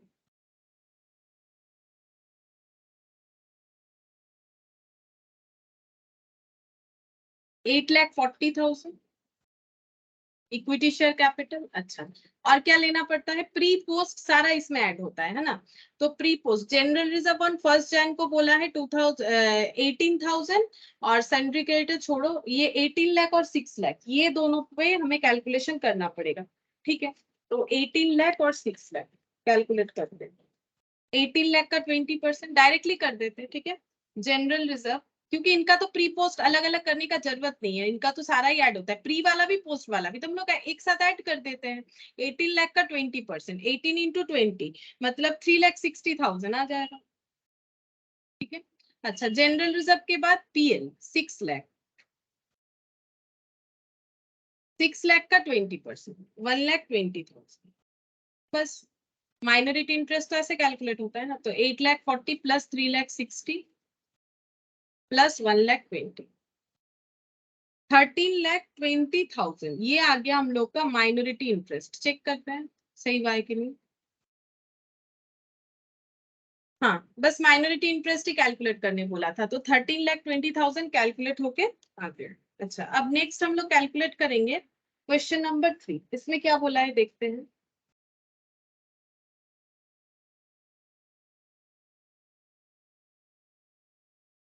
क्वेश्चन नंबर 3, अच्छा इसमें बोला है on 30 June 2022 2/3 of the shares of S limited with a total capital of 48 lakh, मतलब एस लिमिटेड का टोटल कैपिटल है 48 लाख, इनका 2/3 शेयर्स जो है was acquired by H limited. अच्छा, तो पहले इतना हम लोग नोट डाउन कर लेते क्योंकि लैंग्वेज में दिया हुआ है क्वेश्चन, इसको हम लोग यहाँ पर थोड़ा सा ड्रॉ कर लेते हैं। 30 जून 2022 को 2/3 जो है होल्ड किया गया है, 2/3 hold by H limited 48 lakh for of S limited 48 lakh equity share capital में से इतना होल्ड किया गया है। अच्छा, उसके बाद बोल रहा है यहाँ पर the balance sheet of S limited का जो बैलेंस शीट था वो डेबिट बैलेंस दिखा रहा था, मतलब लॉस 24 लाख का 1 जनवरी 2022 में, मतलब 1 जनवरी 2022 में सब्सिडियरी कंपनी के बुक्स में लॉस दिख रहा था, प्रॉफिट नहीं है, लॉस दिख रहा था 24 लाख। अच्छा, डेबिट बैलेंस है तो ये ध्यान रखना है। एंड एक क्रेडिट बैलेंस ऑफ 14,40,000। अच्छा, एक क्रेडिट बैलेंस भी दिख रहा था, क्रेडिट। अच्छा, क्रेडिट बैलेंस जो है and a credit balance of, अच्छा ये 31 दिसंबर 22 को दिख रहा था, मतलब ईयर एंड में, ठीक है। ये हो रहा था ईयर एंड में 31 दिसंबर 2022 में ये लॉस उन्होंने प्रॉफिट में कन्वर्ट कर लिया है। प्रॉफिट कितना इनका बन गया है? प्रॉफिट बन गया है इनका 14,40,000। अच्छा, इसके बाद the investment by H limited in shares of H limited is 36 lakh. तो इन्होंने ये जो शेयर होल्ड किया है इसका कॉस्ट ऑफ एक्विजिशन है 36 लाख। ऐसा क्वेश्चन में बता रहा है, कॉस्ट ऑफ एक्विजिशन 36 लाख। हमें बोला है कॉस्ट ऑफ कंट्रोल और कैपिटल रिजर्व कैलकुलेट करने के लिए, मतलब basically cost of control calculate करके दिखाने के लिए। तो कॉस्ट ऑफ कंट्रोल, तो कॉस्ट ऑफ कंट्रोल पाने के लिए क्या क्या खरीदना पड़ता है? होल्डिंग कंपनी को। तो यहाँ पर लिखेंगे होल्डिंग। पहला बात है होल्डिंग का परसेंटेज ऑफ जो होल्डिंग है वो देखना पड़ेगा। तो यहाँ पर रेशियोज में दे रखा है 2/3, 2/3 होल्डिंग है, ठीक है। इसको परसेंटेज में नहीं चेंज कर रहे क्योंकि इसमें ना अप्रोक्सीमेशन आ जाएगा। ये देखो 2/3 इंटू 100 करोगे तो वो कुछ ऐसा दिखेगा 66.66। इसमें हमें कैलकुलेट करने में प्रॉब्लम होगा, इसीलिए हम लोग इसको अवॉइड करके ऐसे ही रखेंगे। तो इक्विटी शेयर कैपिटल ये लेना पड़ेगा। इक्विटी शेयर कैपिटल का 2/3 मिल जाएगा। इक्विटी शेयर कैपिटल है 48 लाख। तो 48 लाख का अगर 2/3 मिल जाता है तो कितना हो जाएगा?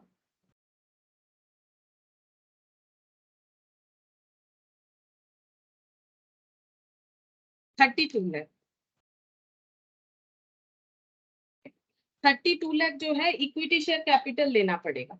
अच्छा, इसके बाद और क्या लेना पड़ेगा? प्री एक्विजिशन प्रॉफिट और प्री मतलब प्री एक्विजिशन रिजर्व सरप्लस आएगा कॉस्ट ऑफ कंट्रोल कैलकुलेट करने के लिए।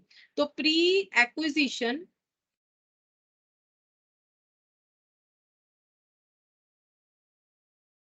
प्री एक्विजिशन क्या आएगा? प्री एक्विजिशन लॉस है यहाँ पर, चलो ये याद रखना है, प्री एक्विजिशन लॉस है। तो लॉस है तो माइनस हो जाएगा 24 लाख का 2/3। तो लॉस भी लेना पड़ेगा, अगर प्रॉफिट लेते हैं तो लॉस भी लेना पड़ेगा। तो ये हो जा रहा है 16 लाख, नहीं कितना हो रहा है? अच्छा हाँ, यहाँ पर भी यहाँ तक का ही होगा, यहाँ तक का ही होगा। अच्छा, ये तो स्टार्टिंग में ही दिखा था तो इसका पूरा हो जाएगा। तो ये हो गया हम लोग का 24 लाख इंटू 2/3 कितना होगा?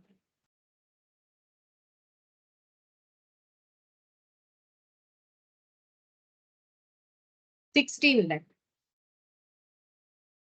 ठीक है। प्री एक्विजिशन लॉस हो गया। अच्छा, अब ड्यूरिंग द ईयर कितना प्रॉफिट जनरेट हुआ है वो भी हम लोगों को देखना पड़ेगा, ठीक है। ड्यूरिंग द ईयर जो प्रॉफिट जनरेट हुआ है उसमें इतना पीरियड का हम लोगों का प्री पीरियड हो जाएगा, ठीक है। तो प्री पीरियड कितना है? जैन फेब मार्च अप्रैल मई जून, प्री पीरियड है 6 मंथ्स का, ठीक है। तो 6 मंथ्स का यहाँ पर प्रॉफिट बना है 14,40,000। तो ड्यूरिंग द ईयर कितना प्रॉफिट बना है तो वो भी लेंगे। During the year profit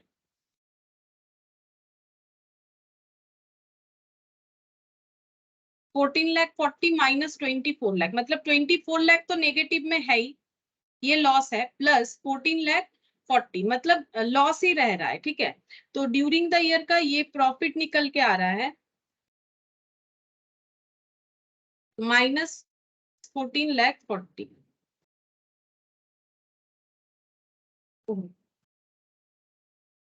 -14,40,000। तो ये हो गया 9,60,000 लॉस, ठीक है। ड्यूरिंग द ईयर 9,60,000 का जो है, हाँ लॉस ही तो आ रहा है, 9,60,000 का लॉस आ रहा है। एक सेकेंड, नहीं ऐसे कैसे होगा?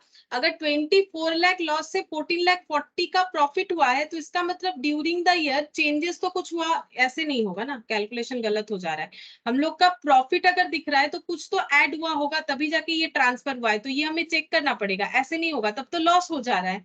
लेकिन लॉस ही अगर होगा तो 14,40,000 का प्रॉफिट कैसे दिखेगा? इसका मतलब है कि 24 लाख का प्रॉफिट पहले जनरेट हुआ होगा। लॉस से प्रॉफिट में जाने के लिए क्या करेंगे? 24 लाख का लॉस था, अभी बोल रहा है कि ईयर एंड में 14,40,000 का प्रॉफिट है, इसका मतलब 24 लाख का प्रॉफिट हुआ होगा। तो ये दोनों नेट होके जीरो हो गया, ये लॉस था ये प्रॉफिट, और ऐड करके इतना प्रॉफिट आया होगा, ठीक है। इतना प्रॉफिट आया होगा तभी ना होगा, मतलब 24 लाख से 14,40,000 लेस करना पड़ेगा, मतलब ये मैथमेटिकल अप्रोच समझो। बोल रहे हैं লসটা তো লাস্ট ডেটে রয়েছে, তার মানে তো লাস্ট ইয়ারের হবে না লসটা? লস লাস্ট ইয়ারে, এক মিনিট দেখি কবে বলেছে লসটা, বলেছে আমাদের 1 জানুয়ারি 2022-এ বলেছে, মানে এখানে।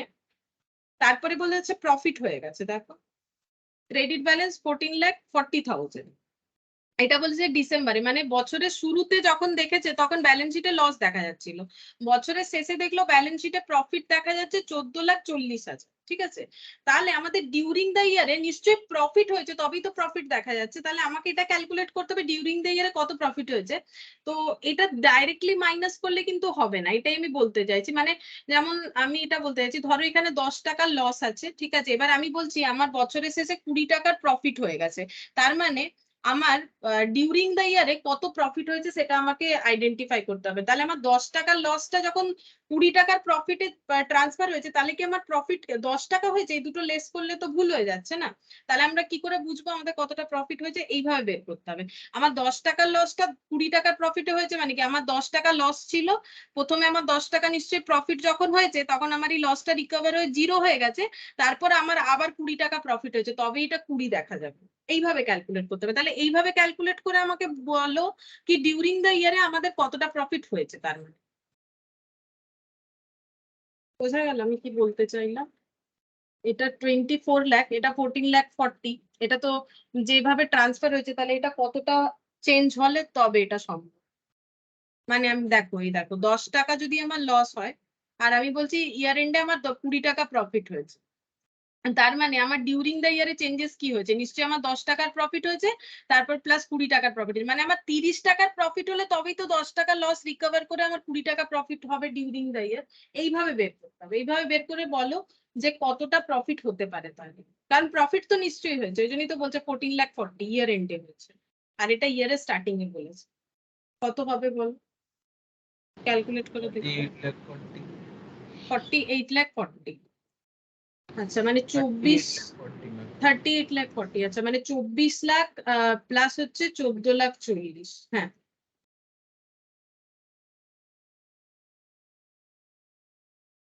এইটা 38,40,000, ये हम लोगों का प्रॉफिट होगा ड्यूरिंग द ईयर का प्रॉफिट, ये हम लोग का होगा। अच्छा, अब ये जो प्रॉफिट है इसमें कैपिटल प्रॉफिट सिर्फ इतना होगा, सिर्फ इतना होगा 6 मंथ्स का, तो ये हो जाएगा। इसमें पहला बात है तो हम लोग होल्डिंग का परसेंटेज लगाएंगे जो कि है 2/3, ठीक है, ये तो परसेंटेज ऑफ होल्डिंग हो गया। अब क्योंकि ये पूरा तो नहीं जाएगा, 6/12 जाएगा, तो इसका 6/12 करो। अब देखते हैं कितना, 38,40,000 इंटू 2 डिवाइडेड बाई 3, परसेंटेज हो गया, डिवाइडेड बाई 2, 12,80,000, 12,80,000। और यहाँ पर ऐड कर लेते हैं, और तो कुछ नहीं है, 16 लाख प्लस 32 लाख, 60,80,000, 60,80,000। देखते हैं कितना आ रहा है। और खरीदा गया है investment, cost of acquisition 36 lakh, cost of acquisition 36 lakh. तो कैपिटल किसमें आ रहा है? 24,80,000, यहाँ पर 7,20,000 बोला है, गुडविल आएगा बोल रहा है। अच्छा, क्या गलत हो गई? फिर से एक बार देख लेते हैं। 30 June 2022, 2/3 of the shares of H Limited with a total capital of 48 lakh was acquired by H Limited। अच्छा, टोटल 48 लाख का 2/3, तो ये ठीक हुआ है। 48 इंटू 2 डिवाइडेड बाई 3, तो ये लेना पड़ेगा 32 लाख। चलो ये सही है। The balance sheet of S Limited showed a debit balance of 24 lakh on 1 Jan 2022, मतलब बिगिनिंग ऑफ द ईयर में 24 लाख का इनका लॉस दिख रहा है। फिर ठीक है, and a credit balance of 14,40,000 on 31st December 2022. The investment by H Limited in shares of S Limited is 36 lakh. Cost of acquisition 36 lakh. तो गुडविल बोल रहा है 7 लाख, मतलब हम लोग का ये टोटल आना चाहिए 43 लाख, लेकिन मेरा तो काफी ज्यादा आ रहा है।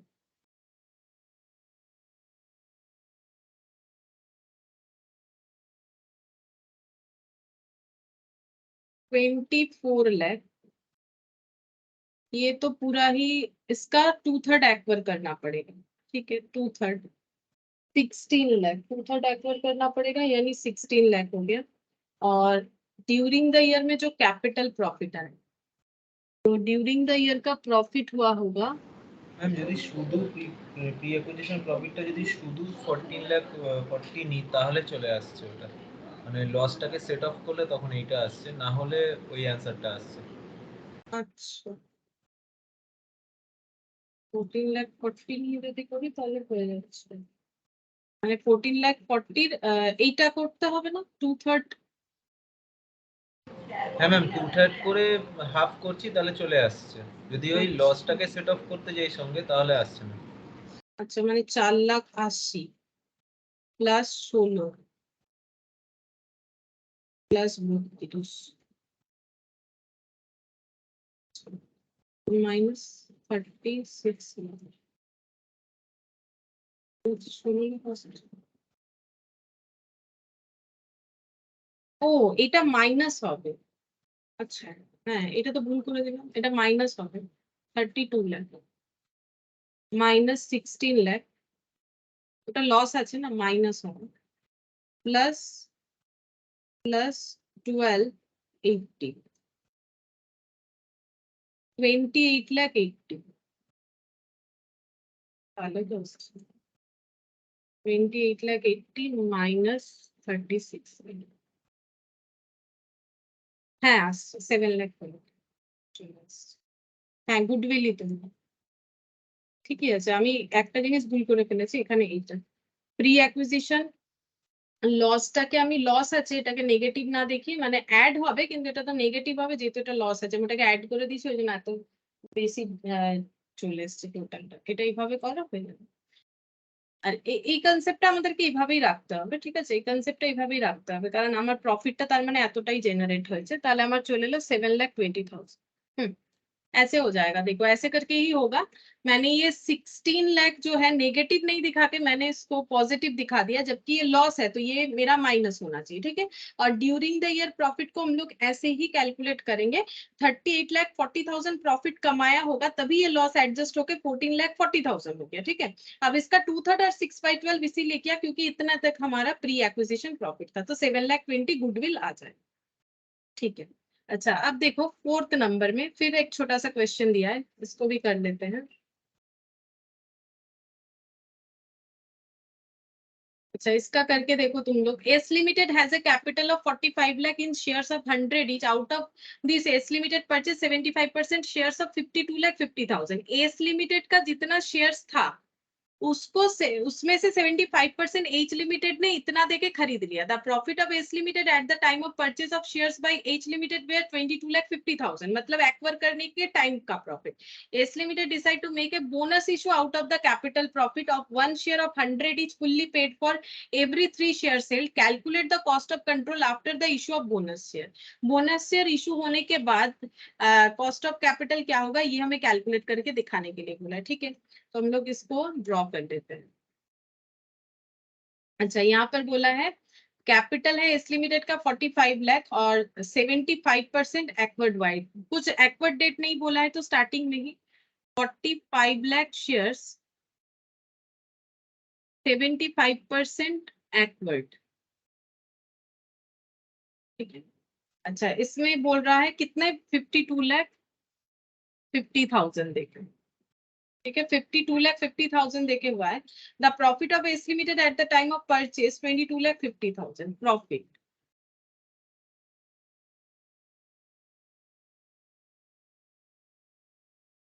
परचेज के टाइम पे था। S limited decide to make bonus issue out of capital profit, मतलब pre acquisition profit, capital profit से बोनस दिया जाएगा। 1 share of ₹10 each fully paid for every 3 share sold, ठीक है। तो बोनस कैसे डिक्लेयर हो रहा है, बोनस हो रहा है 3 for 1, मतलब 3 शेयर होल्ड करने से एक बोनस शेयर मिलेगा ऑफ ₹100 ईच, ठीक है। 100 रुपए वाला। वैसे पैसा तो देना नहीं पड़ता है, मतलब जो शेयर इशू हो रहा है वो कौन सा शेयर है वो बता रहा है। अब हमें बोला है कि कॉस्ट ऑफ कंट्रोल कैलकुलेट करके बताने के लिए, तो आंसर्स तो गुडविल दे रखा है। देखो कितना आंसर आ रहा है, ठीक है, एक बार चेक करके देखो कितना आंसर आ रहा है।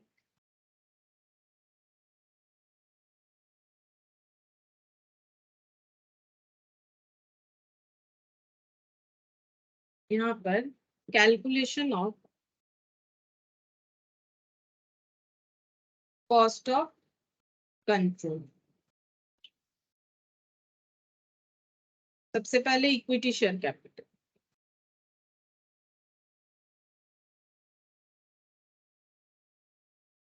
अच्छा, इक्विटी शेयर कैपिटल कैलकुलेट करके देखना पड़ेगा कितना हो रहा है।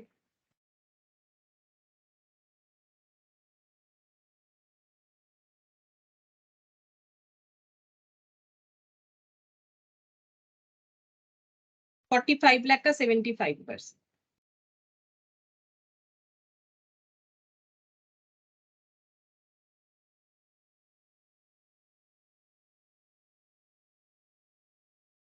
₹33,75,000।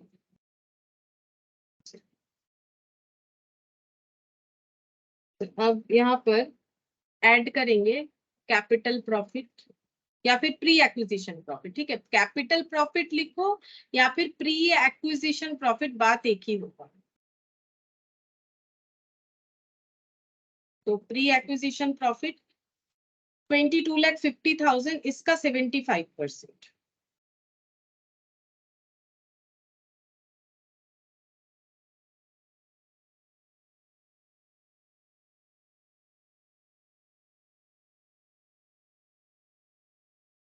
$16,87,500। ठीक है। अच्छा, अब इसमें बोनस मिला है वो भी ऐड करेंगे। अच्छा, बोनस कितना मिलेगा? 3 शेयर के बदले 1। ठीक है, 3 के बदले 1, और इनका कितना शेयर है? इनका शेयर है 33,75,000। ₹100 का एक एक शेयर है, मतलब 33,750। ठीक है, तो 3 के बदले 1, तो 1/3 इंटू 33,750 इंटू 100 करेंगे तो हमें पता चल जाएगा।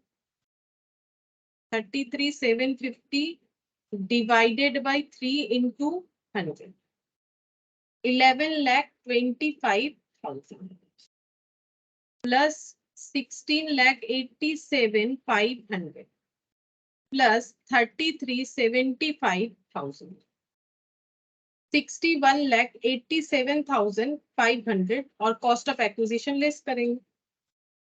कॉस्ट ऑफ एक्विजिशन कितने से खरीदा गया है? 52,50,000 से, 52,50,000 दे के खरीदा गया।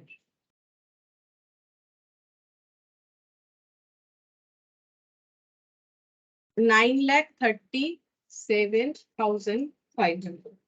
देखते हैं आंसर क्या है। गुडविल है 1,87,500। गलत हो गया लग रहा है कहीं पर, देखते हैं। S Limited has a capital of 45 lakh of rupees 100 each. Out of this, S Limited purchased 75% shares for 52,50,000। ये तो ठीक लिखा है, 75%, तो 45 लाख पे 75%, फिर से एक बार कैलकुलेट कर लें।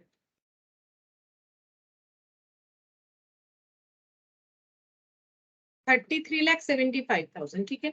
अच्छा, अब जब परचेज किया गया तो 22,50,000 जो है इनका शेयर था, प्रॉफिट था।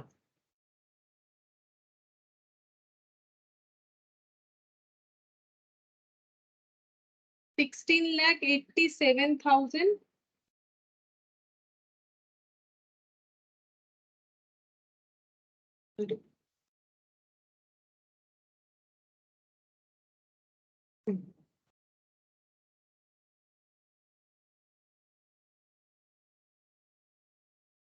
$22,50,000 का 75%, ये भी ठीक है।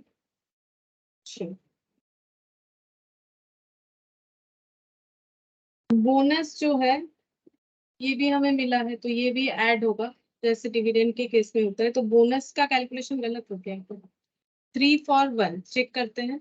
S limited decide to make a bonus issue out of capital profit. अच्छा, कैपिटल प्रॉफिट से दिया जाएगा अच्छा, बोनस इशू होगा कैपिटल प्रॉफिट से, तो वो हम लोग का लेस होगा ना। अच्छा, 22,50,000 से हमारा बोनस का अमाउंट जो है वो तो लेस करना पड़ेगा, ये गलत हो गया। अच्छा ठीक है, एक काम करते हैं, यहाँ पर लेस कर लेते हैं। आफ्टर यहाँ पर दिखा देते हैं, after bonus paid profit equal to, profit कितना बना होगा 22 लाख। ये तो मैंने दिखाई नहीं ना, 22,50,000 से कितना बोनस दिया है उतना। तो ये 3 for 1 करके हमें देखना पड़ेगा, इनका 45 लाख जो है शेयर था, ठीक है। 45 लाख शेयर का कितना सारा बोनस जाएगा, तो 1/3 इंटू 45 लाख, 45 लाख तो रुपीज में ही है, तो 45 लाख रुपीज से डिवाइड कर देते हैं तो पता चल जाएगा बोनस अमाउंट कितना हो रहा है। 45 लाख डिवाइडेड बाई 3 मतलब 15 लाख, 15 लाख का बोनस इशू हो जाएगा टोटल में, ठीक है। तो कैपिटल प्रॉफिट जो है रिड्यूस्ड हो जाएगा, 7,50,000 आ जाएगा। अब इसका हम लोग 75% करेंगे, 7,50,000 का 75%, ये गलत होगा।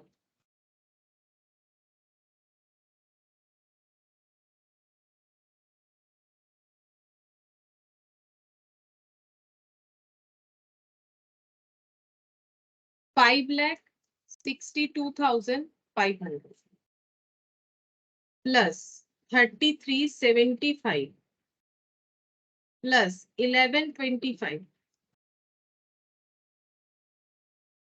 50,62,500, 50,62,500 minus 50,50,000,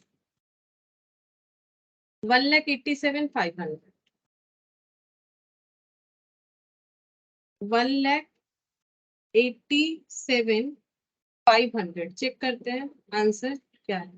1,87,500 है, ये लिखा हुआ है कॉस्ट ऑफ कंट्रोल और गुडविल, मतलब कैपिटल रिजर्व या गुडविल जो भी आएगा। तो हम लोग का क्या आ रहा है 52 लाख, ये गुडविल ही आ रहा है, ठीक है, गुडविल आ रहा है, एक्स्ट्रा अमाउंट पे किया हम लोग, गुडविल आ रहा है। तो यहाँ पर बोनस देंगे तो प्रॉफिट का अमाउंट तो कम होगा ना, क्योंकि कैपिटल प्रॉफिट से बोनस इशू हुआ है, ये चीज मेंशन कर दिया है। अगर रेवेन्यू प्रॉफिट से होता तो यहाँ पर माइनस नहीं करना पड़ता, क्योंकि कैपिटल प्रॉफिट से हुआ है, मेंशन कर दिया है, तो हमें वो तो फॉलो करना ही पड़ेगा। अच्छा, और नेक्स्ट देखते हैं, और ये लास्ट क्वेश्चन है, क्वेश्चन नंबर 5। यहाँ पर हमें क्या करने बोला है, प्रिपेयर कॉन्सोलिडेटेड बैलेंस शीट, हमें कॉन्सोलिडेटेड बैलेंस शीट बना के देना है, ठीक है। हम इसको टी शर्ट में बना देते हैं, ठीक है, और लिख के नहीं कर रहे हैं। तो यहाँ पर balance sheet of x limited, पहले कॉस्ट ऑफ कंट्रोल निकाल लेते हैं, कॉस्ट ऑफ कंट्रोल, फिर टी शर्ट में बना लेंगे। अच्छा, कॉस्ट ऑफ कंट्रोल यहाँ पर इक्विटी शेयर कैपिटल, पहले होल्डिंग का परसेंटेज, होल्डिंग और माइनॉरिटी इंटरेस्ट। तो होल्डिंग का कितना परसेंटेज होगा, यहाँ पर चेक करते हैं, 36,000 शेयर्स होल्ड हुआ है। अच्छा, ये सब डेटा कितने में लिखा हुआ है, लिखा नहीं है कुछ। अच्छा, यहाँ पर पता चल जाएगा 36,000 इंटू 80 करने से 28,80,000। अच्छा, इसका बेस ही है, यहाँ से चेक करते हैं, 4 लाख इंटू 80 मतलब 3,20,00,000। मतलब बेसिकली ये कितना डिवाइड किया हुआ है, ये 1 लाख से डिवाइड किया हुआ है, ये सारा डेटा इन लाख है, ठीक है, इन लाख है, ठीक है। तो हम लोग इसका एक काम करते हैं, इसका मतलब 4,000 शेयर्स में से 36,000 शेयर्स होल्ड हो रहा है, 4 लाख शेयर में से 40। अच्छा, ये होल्डिंग कंपनी है वाई लिमिटेड, ठीक है, तो इसका 40,000 में 36,000 होल्ड हुआ है, तो 36,000 परसेंटेज ऑफ होल्डिंग निकालेंगे, परसेंटेज ऑफ होल्डिंग। ये देखो यहाँ पर लिखा हुआ है होल्डिंग कंपनी ने कितना होल्ड किया है 36,000, आउट ऑफ कितना शेयर, यहाँ से देखो 40,000 दिख जाएगा, 36,000 डिवाइडेड बाई 40,000 इंटू 100, और ये वाला हो जाएगा बचा हुआ 4,000 डिवाइडेड बाई 40,000 इंटू 100, तो 90% और ये हो गया 10%। अब हम लोग कैलकुलेट कर लेते हैं equity share capital. Equity share capital है यहाँ पर 320, तो 320 का 90% और मतलब 320 लाख है बेसिकली, ठीक है। तो इतना सारा जीरो का यूज नहीं करते हम लोग, चलो 320 का 90% करेंगे, मतलब 288 और माइनस 320 इन लाख हो रहा है, ये सब 32 लाख, ठीक है। ये सब है इन लाख में, प्लस करेंगे pre acquisition reserve and surplus, check करते हैं कितना दिया हुआ है pre acquisition reserve and surplus. तो प्री एक्विजिशन का यहाँ अलग से कुछ बोला ही नहीं है, चलो ये जनरल रिजर्व इनका है नहीं सब्सिडियरी का, ये क्रेडिटर है पीएल, है पीएल 48 है, तो पीएल 48 है। प्री एक्विजिशन जो है हम लोग कैलकुलेट नहीं कर पा रहे क्योंकि यहाँ पर डेट ऑफ एक्विजिशन तो कुछ बोला नहीं है, तो इसका मतलब starting date date of acquisition हो जाएगा, ठीक है। तो ये 48 लाख को हम लोग डिवाइड कर लेते हैं, 48 लाख को हम 48 लाख इसको 90 और 10% में,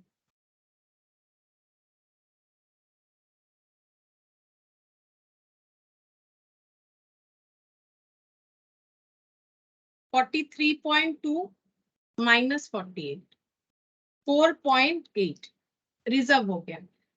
एक्चुअली रिजर्व सरप्लस में यहाँ पर था क्या, जनरल रिजर्व तो था ही नहीं और पीएल था 48, तो ये लिख लिया और तो कुछ नहीं दिख रहा है। अब हम लोग जो है कैपिटल रिजर्व इतना आएगा बोल रहे हैं, माइनॉरिटी इंटरेस्ट 8 लाख आएगा, ऐड करके देखते हैं।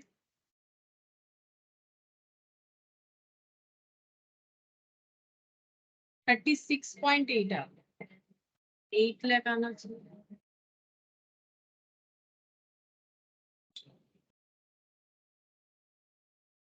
होल्डिंग तो एक्स है, तो जनरल रिजर्व 160 यहाँ पर ब्लैंक है, इनका कोई जनरल रिजर्व है ही नहीं, क्रेडिटर है ये 32 और ये 48,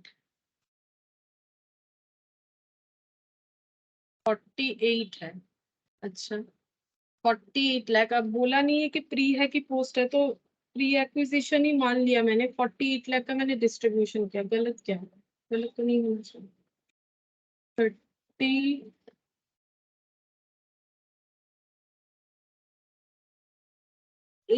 लाख, तो क्या 32 लाख नहीं है ये, 320 320 पे 90%, सही तो हुआ है, 320 पे 90%, 288 माइनस 320, 32। तो ये तो आंसर कैसा दिया हुआ है, यहाँ 8 लाख दिया हुआ है माइनॉरिटी इंटरेस्ट, जबकि 10%, 32 लाख की तो होगा। 80 है share capital, 4 lakh into 80, 40,000 into 80, ये 32 लाख निकल के आ रहा है। अच्छा ये गलत हो रहा है, ओके ये 32 लाख निकल के आ रहा है, तो 32 लाख डिवाइडेड बाई 1 लाख, अगर सारे डेटा इन लाख में है तो ये हो रहा है 32 का 90% करना पड़ेगा, यहाँ पर गलत हो रहा है। 32 का 90% 28.8 हो जाएगा, 28.8 हो जाएगा, मतलब गलत क्या हो रहा है, ये 4 लाख इंटू 80 है, ये 40,000 इंटू 80 है, ये 32 लाख आ रहा है, तो 32 लाख डिवाइडेड बाई लाख, क्योंकि सारे डेटा इन लाख में है तो मैंने इन लाख में ट्रांसफर कर लिया, तो उस हिसाब से ये हम लोग का 3.2 आएगा, 3.2। चेक करते हैं फिर भी एक बार, माइनस 32 3.2 आएगा। अच्छा और ये 48 लाख का भी चेक कर लेते हैं, हाँ ये तो 48 लाख ही होगा, तो इसका आ रहा है हम लोग का 4.8, तो ऐड करते हैं 8, हाँ 8 लाख हो गया, देखो माइनॉरिटी इंटरेस्ट 8 लाख हो गया, वो लाख के लिए वहां पर डेटा कैलकुलेशन गलत हो जा रहा था। अब हम लोग डेटा कॉस्ट ऑफ एक्विजिशन भी लेस कर लेते हैं, ये ऐड करने के बाद ये हो जाएगा 48 इंटू 90%, तो 43.2 प्लस 28.8, 72 लाख, ठीक है। 72 लेस करेंगे कॉस्ट ऑफ एक्विजिशन, और कॉस्ट ऑफ एक्विजिशन कितना है 57.6, 57.6, तो कैपिटल रिजर्व आएगा 14.4, देखते हैं 14.4 ये देखो, इसको 1 लाख से मल्टीप्लाई कर दो क्योंकि सारे डेटा लाख में है, ये हम लोगों ने चेक किया, 14,40,000 हो गया। अब हम लोग को क्या करना है, बैलेंस शीट बना के दिखाना है, ठीक है। तो बैलेंस शीट का टोटल होना चाहिए इतना, तो बैलेंस शीट हम बना के दिखा देते हैं, यहाँ पर टी शेप में दिखा देते हैं, ठीक है। तो यहाँ पर बैलेंस शीट बन जाएगा। तो सबसे पहले यहाँ पर एसेट साइड में land building, land and building, यहाँ पर सिर्फ एक ही डेटा है 304। प्लांट एंड मशीनरी, दो डेटा ऐड हो जाएगा, 44.8 और 6.4।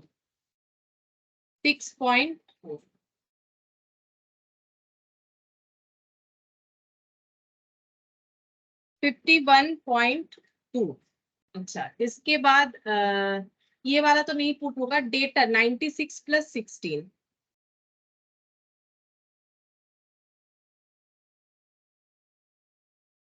102 102। 112 হবে। ओ 12 हो गया, अच्छा 112। अच्छा, कैश एट बैंक 64 और 22.4।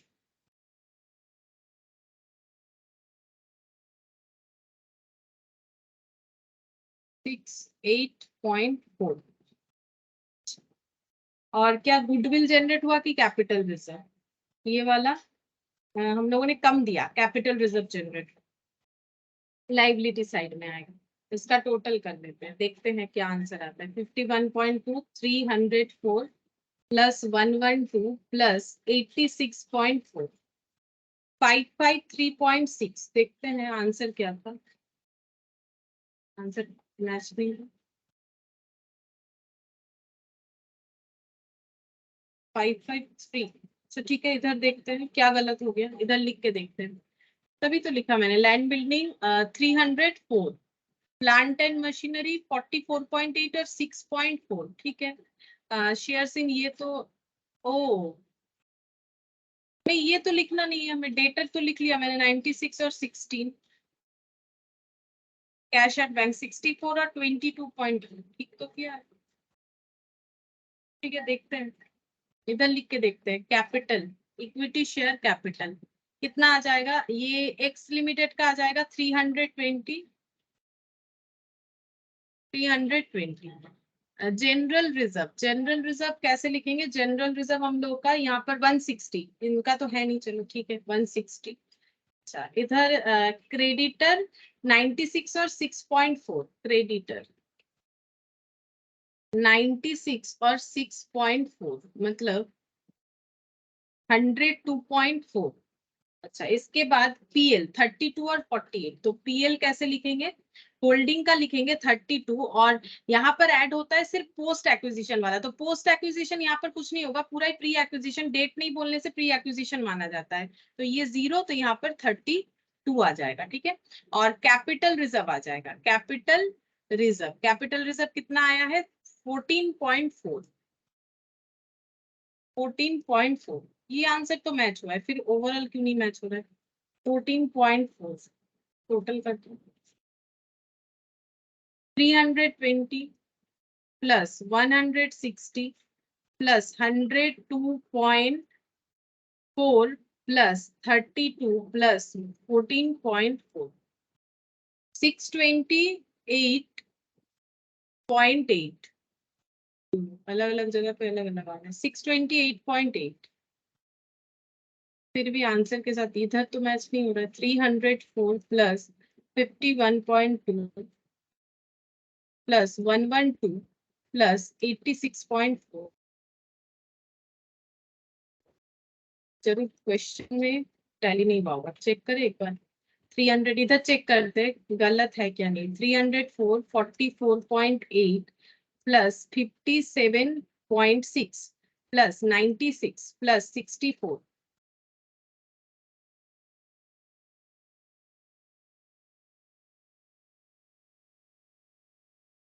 ये टोटल तो गलत है, यहाँ पे कुछ ना कुछ गलत है, क्योंकि टोटल तो गलत हो रहा है ना, बिकॉज ये 41.6 तो आ ही नहीं सकता है।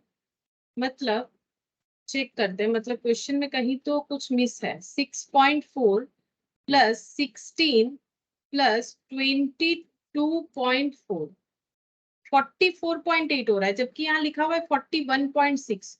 तो कुछ मुझे लगता है इधर उधर डेटा हो गया होगा। ठीक है, एक मिनट, हम पुराने वाले मैट में चेक करते हैं, अगर कुछ दिया हुआ है तो मुझे पता चल जाएगा।